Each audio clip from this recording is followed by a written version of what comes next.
वालेकुम dear students, कैसे हैं आप लोग। उम्मीद है ठीक होंगे, खैरियत से होंगे। और आज हम एक बिल्कुल न्यू लुक के साथ एक नई स्लाइड पे आपके लिए सेकंड चैप्टर स्टार्ट कर रहे हैं और आपका लेक्चर नंबर 8 है, ठीक है, इल्मुल तालीम का।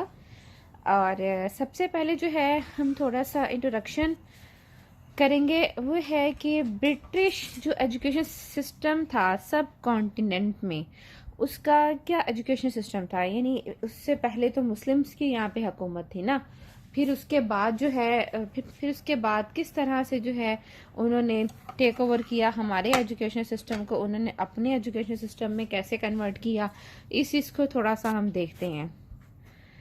तो सबसे पहले जो है, जब यहाँ पे आपको पता है ब्रिटिश यहाँ पे आए थे, तिजारत की गर्ज से आए थे, ठीक है। वो यहाँ पे कोई रूलर बन के नहीं आए थे, ना ही उन्होंने कोई इधर कनकर किया था, इधर ना इसको फतह करने आए थे, कोई जंग नहीं लड़ी थी, बल्कि उन्होंने बड़ी टेक्निक के साथ टेक्निकली जो है ना हर चीज़ को उन्होंने हैंडल किया था और तिजारत करने आए थे। और फिर आहिस्ता आहिस्ता जो है उन्होंने यहाँ के सबसे पहले एजुकेशन सिस्टम का जायज़ा लिया। यहाँ पे पहले पॉलिटिकली अपना थोड़ा असर रसूख कायम किया, एजुकेशन सिस्टम का जायज़ा लिया, और इन सब के साथ साथ जो है उन्होंने जो उनके जो कुछ लीडरान थे, उन्होंने हमारे एजुकेशन सिस्टम के बारे में कुछ रिपोर्ट्स बनाई, तैयार की। आज हम उसको थोड़ा सा देखते हैं, स्टडी करते हैं। तो इसमें सबसे पहली जो रिपोर्ट थी वो ये थी कि मुसलमानों के दौर में बड़े सगीर में एक तो एजुकेशन बड़ी आम थी और फ्री एजुकेशन थी, सबके लिए थी, इक्वालिटी की बेस पे, विदाउट एनी डिस्क्रिमिनेशन। और इसी सिलसिले में सर थॉमस मनरो की 25 जून 1822 की रिपोर्ट है, जो पहली रिपोर्ट है जिसमें ये एतराफ़ किया गया कि मदरस के सूबे में हर 500 अफराद की आबादी में एक स्कूल मौजूद था, और आबादी के 1 तिहाई लोगों को स्कूलों की फैसिलिटी भी थी, मुहैया थी। और फिर इसके बाद बम्बई में जो है एजुकेशन के बारे में R.V. प्रोलेकर, उन्होंने ये लिखा था कि हिंदुस्तान में पढ़े लिखे लोगों का रेशो इतना ही है जितना कि यूरोपियन कंट्रीज में है। देन इसके बाद सूबा बंगाल और बिहार की एजुकेशन के बारे में जो रिपोर्ट लिखी, वो लिखने वाले थे एक क्रिश्चियन मुबल्लिग थे, उनका नाम था विलियम एडम। उन्होंने वो रिपोर्ट बनाई थी और उस रिपोर्ट के अकॉर्डिंगली ये था कि अंग्रेज़ हुकूमत के आगाज़ के स्टार्ट के वक्त, यानी मुसलमानों के दौरे हुकूमत की बात कर रहा है, कि उस वक्त सूबा बंगाल और बिहार इनमें 5 से 10 साल की एज तक के बच्चों के लिए 1 लाख स्कूल मौजूद थे, जिसमें पढ़ने लिखने और बेसिक मैथमेटिक्स की तालीम दी जाती थी। और इसके अलावा इसमें पंजाब के जो हैं उसके बारे में, सूबा पंजाब के बारे में मिस्टर आर्नल्ड, उन्होंने अपनी रिपोर्ट में लिखा है कि यहाँ एजुकेशन आम है और जो मुस्लिम्स, इंडियंस, हिंदू और सिख सभी एजुकेशन हासिल करते हैं। अलबत्ता जो टीचर्स हैं वो सब के सब मुस्लिम्स हैं, और मुसलमान असातिज़ा बग़ैर किसी मुआवजा के जो हैं एजुकेशन देते हैं। उनकी वो कोई अपनी तालीम जो है देने की कोई सैलरी नहीं लेते। और ये मदारिस जो है किस तरह चल रहे हैं, फिर कौन इनको फंडिंग कर रहा है, इनको गवर्नमेंट की तरफ से जो इदारे औकाफ की आमदनी है, जो ज़कात वगैरह जो अमीर उमरा लोग देते हैं, उस आमदनी से जो है इन मदारिस को रन किया जा रहा है। और यहाँ पे गर्ल्स के लिए सेपरेट स्कूल्स हैं, क्योंकि मुस्लिम एजुकेशन सिस्टम था, तो लिहाजा जो है लड़के लड़कियों की मखलूत एजुकेशन को हमेशा डिस्करेज किया गया है।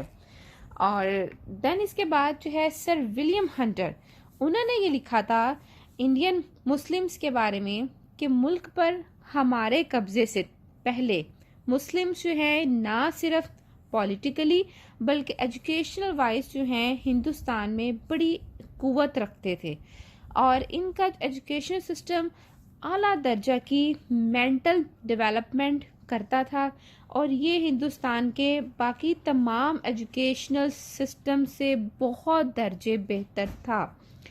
तो इन तमाम जो रिपोर्ट्स जो हैं, इससे हम ये अंदाज़ा बड़ी आसानी से लगा सकते हैं कि अंग्रेज़ों ने जिस वक्त इंडो पाक में यहाँ पर आए और कब्ज़ा किया, इस वक्त जो है मुस्लिम एजुकेशनल सिस्टम अपने अरूज पर था। कोई गांव ऐसा नहीं था जहाँ पे कोई मदरसा ना हो, एजुकेशन आम थी।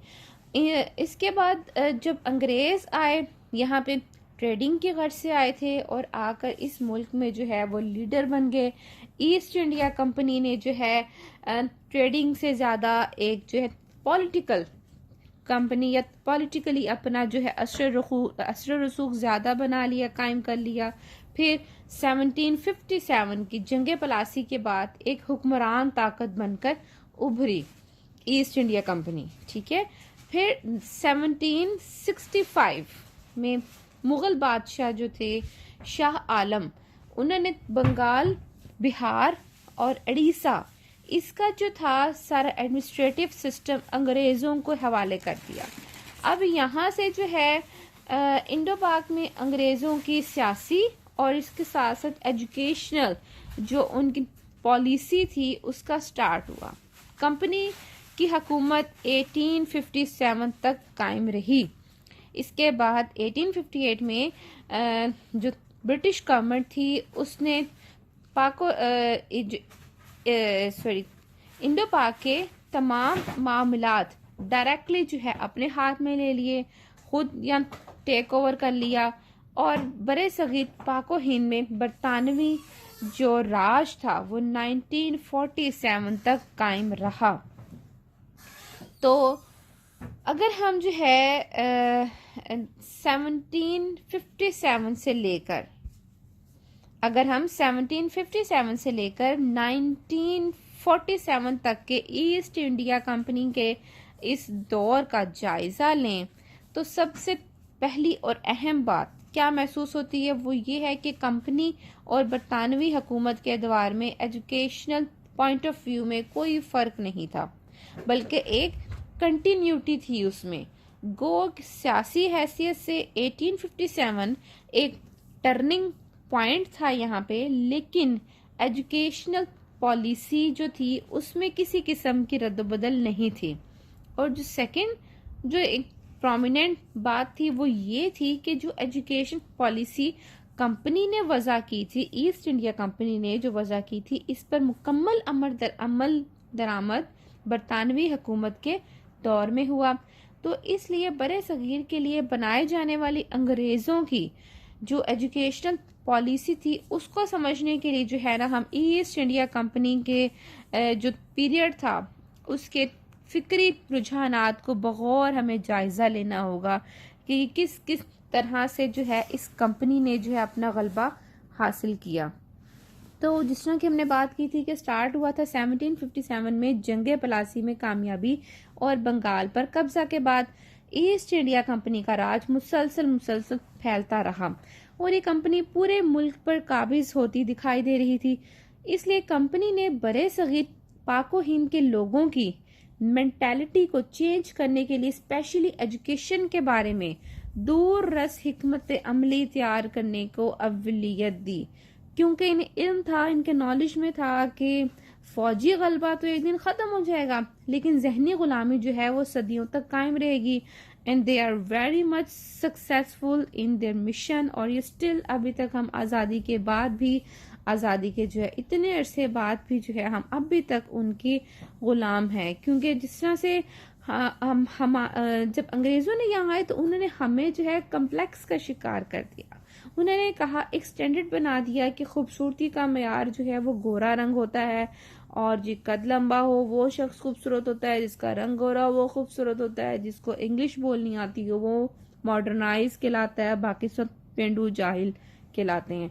तो ये स्टैंडर्ड कौन बनाने वाला है, किसने बनाए ये स्टैंडर्ड, क्यों जो है कि हमारे इस्लाम का ये स्टैंडर्ड है। हमारे इस्लाम का तो ये स्टैंडर्ड नहीं है। हमारे इस्लाम में तो गोरा काला सभी खूबसूरत है, अल्लाह ताला की बनाई हुई तमाम मखलूकात, क्योंकि इसमें तो इंसान का अपना कमाल नहीं है। तो अल्लाह ताला के बनाए हुए तमाम रंग, हर तरह की जो है शक्ल सूरत सभी खूबसूरत है और तमाम जुबानें जो हैं वो खूबसूरत हैं। तो अंग्रेजी ही क्यों हमारे लिए जो है एक वो हर्डल बनी रहती है। हम उसको जो इंटेलिजेंस का एक उसको मयार बना लिया, हालांकि इंग्लिश इज़ नॉट अ मयर of intelligence, it's just a language. Same ऐसे जिस तरह उर्दू एक लैंग्वेज है, पंजाबी एक लैंग्वेज है, सराइकी एक लैंग्वेज है, पश्तो एक लैंग्वेज है, फारसी एक लैंग्वेज है, same like English with just एक लैंग्वेज है। ये इंटेलिजेंस का कोई मैयर में आप नहीं कर सकते कि जो इंग्लिश बोल रहा है वो ज़्यादा इंटेलिजेंट है। No, it's totally wrong impact जो कि हम पे अभी तक जो है हमारे जहनों पे ये असरात कहाँ से हैं? ब्रिटिश गुलामी जो हमने की है, जो इतना अरसा हम साथ रहे हैं, वहाँ से हैं। तो अगरचे 1765 से पहले की बात अगर हम करें तो उसमें ईस्ट इंडिया कंपनी की जो उनकी एक्टिविटीज़ थी वो ज़्यादातर ट्रेडिंग तक लिमिटेड थी, लेकिन इस अरसे में कंपनी ने अपनी क्रिश्चियनिटी को भी जो है फ़रोग दिया, उसकी तबलीग भी करते रहे और उसके लिए अहम जो है स्टेप्स भी लिए, और इस मकसद के लिए उन्होंने जो लोकल लोगों को भर्ती किया। अब इस पर्पस को पूरा करने के लिए, ईसाईयत को पूरा करने के लिए ऑब्वियसली मुस्लिम्स तो इतने ज़्यादा नहीं उस तरफ जो है उनका जो है रुझान होना था। बीइंग मुस्लिम हमारा अकीदा इतना कमज़ोर नहीं, लेकिन जो हिंदू हैं, हिंदू चूँकि पहले भी ग़ुलाम थे, मुसलमानों के ग़ुलाम थे, फिर बाद में जो ब्रिटिश लोग आ गए, ईसाई आ गए, उन पे जो है हाकिम बन गए तो वो उनके ग़ुलाम हो गए, तो वो उनके जहनों में ग़ुलामी जो है कंटिन्यूसली चलती आ रही थी। तो उन्होंने जो ख़ास तौर पे उनके जो निचले तबके के लोग थे उन्होंने जल्द जो है ईसाईयत की तरफ आना शुरू कर दिया, क्योंकि जब उनको थोड़ी फाइनेंशियली जो है सपोर्ट मिलती थी और थोड़ा उनको कम्प्लेक्स का शिकार करके जो है ईसाइयों ने अपने पर्पस को हासिल करने में कामयाब रहे। और इसके अलावा ईसाईयत की एक प्रॉपर एक जो सोची समझी जो है प्रीचिंग के लिए कंपनी के खर्च पर ईसाईयत की एजुकेशन जो है वो दी जाती थी। देन 1698 में अगर हम देखें तो कंपनी के चार्टर को थोड़ा सा मॉडिफाई करते हुए जो है यहाँ पे ब्रिटिश पार्लियामेंट ने एक बाकायदा तौर पे एक जो है शिक की मंजूरी थी अपने लॉ का में थोड़ी सी मॉडिफिकेशन की, जिसकी रूह से कंपनी के लिए ये लाजिम करार दे दिया गया था कि वो हिंदुस्तान में कायम करदा अपनी तमाम फैक्ट्रियों और तिजारती जो जहाज हैं उन पर ईसाई मुबल्लिगीन जो हैं, पॉप वगैरह उनके जो होते हैं, उनको वहाँ पे अपॉइंट करे और हस्बे ज़रूरत जो है ईसाईयत की तबलीग के लिए स्कूल कायम करे। तो बड़े सगीर में कंपनी के इक़्तिदार में ईसाई मिशनरियों की जो एजुकेशनल जो एक्टिविटीज़ हैं उससे वहाँ के जो लोकल लोग थे उनमें बड़ी एक बेचैनी की लहर जो है वो दौड़ पड़ी। अब मुसलमानों ने पूरी कुव्वत के साथ जो है इस मिशनरी इदारों के खिलाफ आवाज़ तो उठाई, जबकि हिंदुओं ने बिलमूम क्योंकि हिंदुओं के लिए कोई ख़ास बड़ी बात नहीं थी। उससे पहले जो है मुसलमान जो है अपने इस्लाम की तबलीग करते थे, ईसाई है तो उन्होंने अपनी ईसाईयत की तबलीग करना शुरू कर दी, तो लिहाजा हिंदुओं के लिए कोई ख़ास बड़ा कोई चेंज नहीं आया था। लेकिन मुसलमान जो थे इस तब्दीली को जो है कबूल करने के हक में बिल्कुल भी नहीं थे और नहीं कर सकते थे। और लिहाजा मुसलमानों की जो उन्होंने स्ट्राइक की, जो उन्होंने इसको प्रोटेस्ट किया, उसका रिजल्ट क्या निकला? उसका रिजल्ट ये निकला कि ईस्ट इंडिया कंपनी को अपनी एजुकेशनल पॉलिसी को मॉडिफाई करना पड़ा, क्योंकि उनको फिर ये समझ आ गई कि अगर हम एकदम से जो है अटैक करेंगे, एकदम से इनकी जो है मुसलमानों की एजुकेशन सिस्टम को बदलेंगे तो ये हमारे खिलाफ हो जाएंगे। तो लिहाजा उन्होंने स्टेप बाय स्टेप इस काम को करने का सोचा कि हम एकदम से अपनी ईसाईयत की जो है तबलीग नहीं कर सकते, पहले इनको जो है ज़हनी गुलाम बनाए, इनके जहन में ये ख्याल पैदा करें कि भी तुम कमतर हो, हम बरतर हैं, हम खूबसूरत हैं, तुम बदसूरत हो, तो हमें जो है जहनी तौर पर जो है अपना गुलाम बनाएं, हमारे कल्चर को जो है बदलें, तब्दील करें, अपना कल्चर इन्फ्लुएंस जो है इन पर हम डालें, देन उसके बाद हम एजुकेशन को बदल सकते हैं, वरना हम ऐसे नहीं बदल सकते। तो लिहाजा इसी चीज़ को माइंड में रखते हुए कंपनी ने अपनी एजुकेशनल जो पॉलिसी थी इंडिया के बारे में, उसका जो बानी था वो चार्ल्स ग्रांट था। अब चार्ल्स ग्रांट जो है वो ईस्ट इंडिया कंपनी में जॉब करता था, एक मुलाजिम था वहाँ पे, और बाद में एक ईसाई मिशनरी के तौर पर भी इसने पूरे हिंदुस्तान को ईसाई बनाने की एक मूवमेंट का स्टार्ट लिया था। अब इसने हिंदुस्तान की तालीमी और जो मॉरल जो जो हालत थी, कंडीशन थी, उसको पस्त, उसको कम से कमतर साबित करने और लोगों को जाहिल, जहालत का मुरक्का करार देने में इसने भरपूर अपना जो है रोल प्ले किया।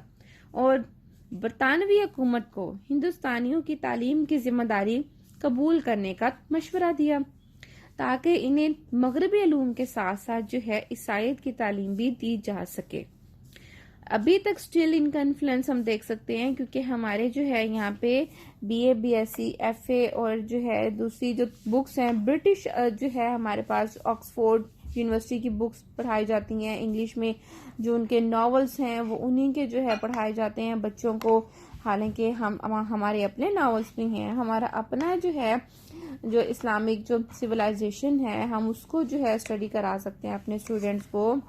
लेकिन क्योंकि एक वो इन्फ्लुएंस उनका चलता आ रहा है तो लिहाजा वो स्टिल अभी तक उसके असरात बाकी हैं।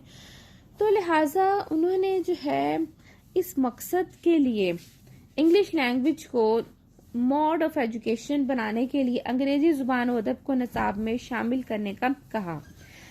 और 1813 के बाद से लेकर 1947 तक बरतानवी एजुकेशनल पॉलिसी में चार्ल्स ग्रांट के इन जो बेसिक जो कॉन्सेप्ट से एजुकेशन के बारे में उसको बेसिक हैसियत हासिल रही। अब जाहिर जो है वो मुसलमानों की फेवर में थे, लेकिन जो है इनका काम अब ये था कि स्लो पॉइजनिंग करके जो है हम यहाँ पे अपना असर रसूख कायम कर सकते हैं। पहले जड़ को जो है खत्म किया जाए, देन आहिस्ता आहिस्ता जो है वो उसके बाद पौधे, पत्ते, फूलों को खत्म करेंगे। तो चार्ल्स ग्रांट को जो है बड़े सगीर का जो स्टिल अभी भी जो एजुकेशन सिस्टम है उसका बानी हम चार्ल्स ग्रांट को मानते हैं, क्योंकि स्टिल अभी तक उसी एजुकेशन सिस्टम को हम लेके चल रहे हैं। तो ईस्ट इंडिया कंपनी की एजुकेशनल जो पॉलिसी थी उसके क्या रिजल्ट थे? उसके रिजल्ट जो हैं ये सामने आए कि मगरबी उलूम और ईसाईयत के फरोग के लिए मिशनरी इदारों की बिलवास्ता और बिला वास्ता मदद और सरपरस्ती की जाए। ठीक है। देन इसके बाद जो है कहा गया कि मगरबी उलूम के साथ साथ मशरकी उलूम को भी जारी रखा जाए, ताकि एकदम से जो है ना मुस्लिम जो हुक्मरान है हमारे खिलाफ ना हो जाएं, क्योंकि वहां पे ये ट्रेडिंग की गर्ज से आए थे, तो अगर इनके खिलाफ होंगे तो इनकी तिजारत को रोक देंगे। ठीक है। तो कारोबार हुकूमत में फौरी खलल वाक़े ना हो, ये भी इनकी एक बड़ी एक सोची समझी एक प्लानिंग थी कि हम स्लो जो है पॉइजनिंग करेंगे, एकदम से नहीं करेंगे। देन मशरकी उलूम में जो है लिटरेचर को जिस तरह से हम पढ़ते आए हैं, फलसफे को बेसिक अहमियत हासिल थी, और मदरसों में और पाठशालाओं को कायम रहने दिया जाए। ठीक है। क्योंकि मुसलमान जो हैं ना सिर्फ जो मुस्लिम्स की एजुकेशन का ख्याल रखते थे बल्कि हिंदुओं और सिखों की भी एजुकेशन का इक्वली ख्याल रखते थे। और इसके अलावा उन्होंने कहा कि आला मजहबी जो इदारे हैं उनको माली इमदाद दी जाए।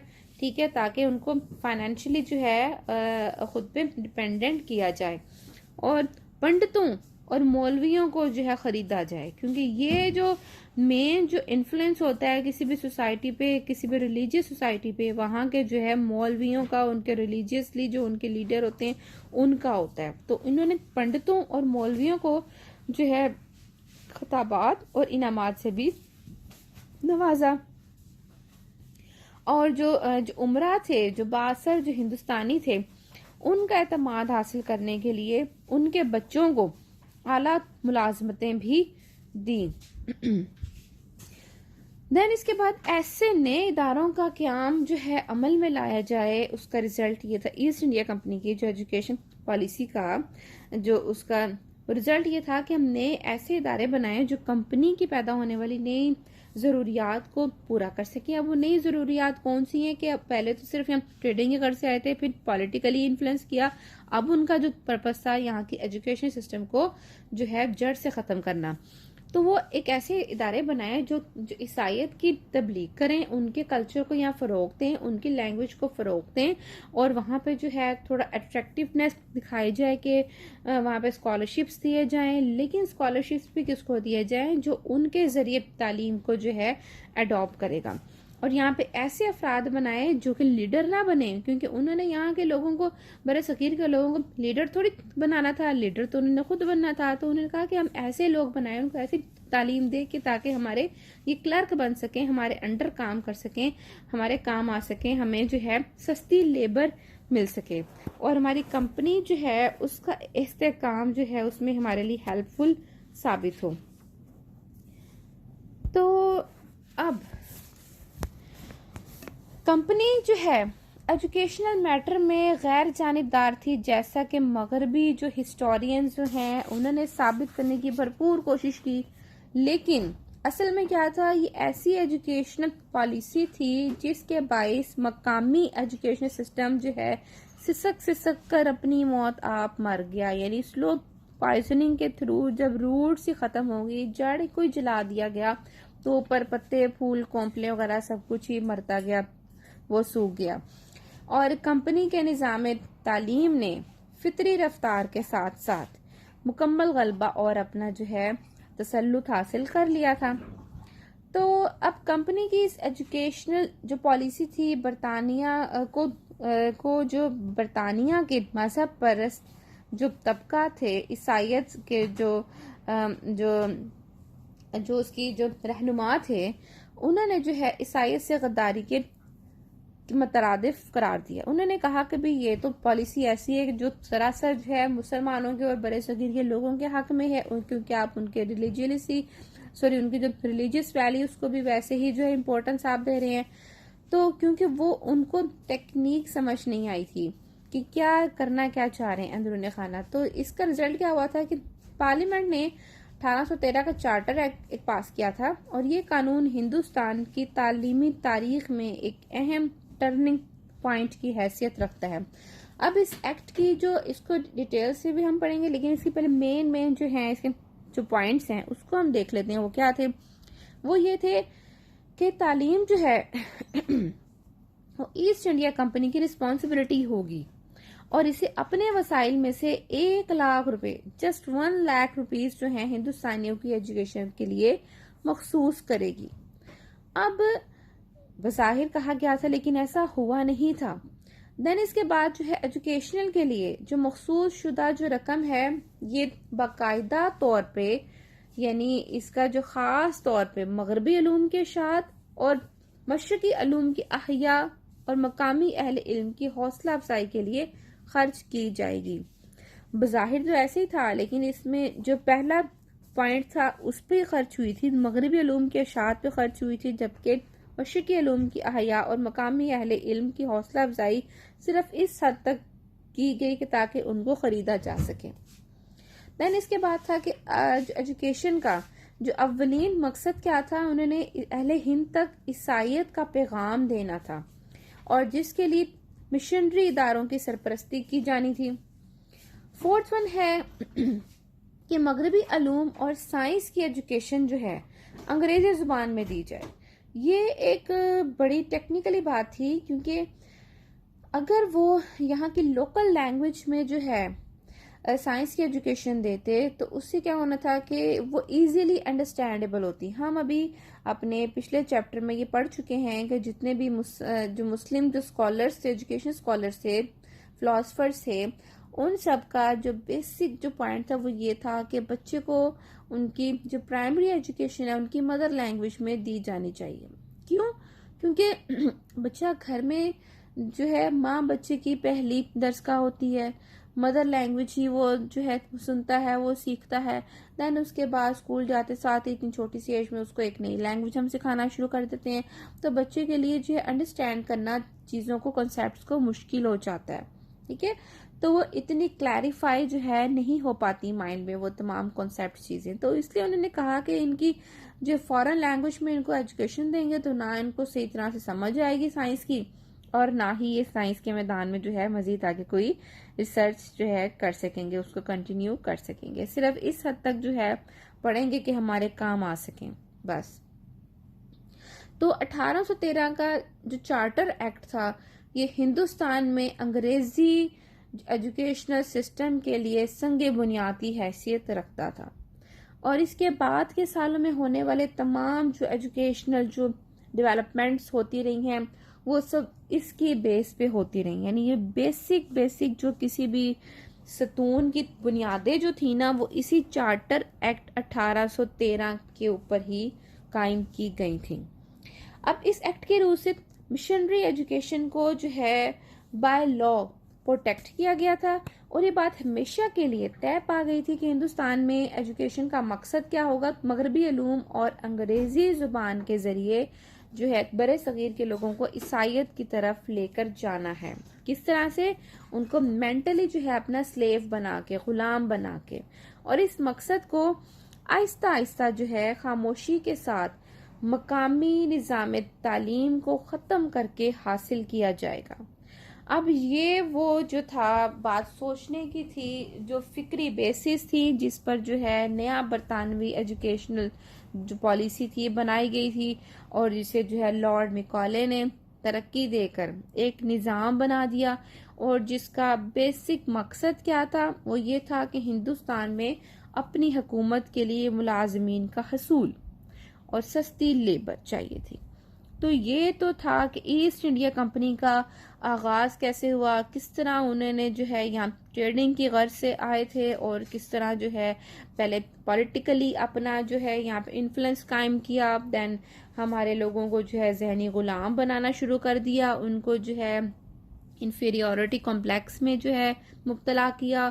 फिर यहाँ के एजुकेशन सिस्टम को जो है किस तरह स्लो पॉइजनिंग करके आहिस्ता आहिस्ता जो है ये निज़ाम हमारा सिसक कर जो अपनी मौत आप मर गया। और यहाँ पे स्टिल अभी तक ब्रिटिश एजुकेशन सिस्टम के जो है इन्फ्लुएंस अभी तक जो है कायम है, बाकी है। तो ये था हमारा आज का लेक्चर। उम्मीद है आपको समझ आ गया होगा। नेक्स्ट हम पढ़ेंगे चार्टर एक्ट 1813 के क्या असरात थे, उसको हम जो है इन डिटेल देखेंगे। और इसमें जो है थोड़ा सा जिक्र होगा चार्ल्स वुड डिस्पैच का, ठीक है। और इसके बाद जो है 1813 से लेकर 1854 तक का जो था एजुकेशनल जो दौर था, उसमें क्या क्या मेन वाकयात जो हैं वो कायम हुए, तो उसको थोड़ा सा एक जो है गो थ्रू करेंगे। ओके देन डियर स्टूडेंट्स, उम्मीद करती हूँ आपको आज का लेक्चर जो है समझ आ चुका होगा। तो कल तक के लिए खुदा हाफिज।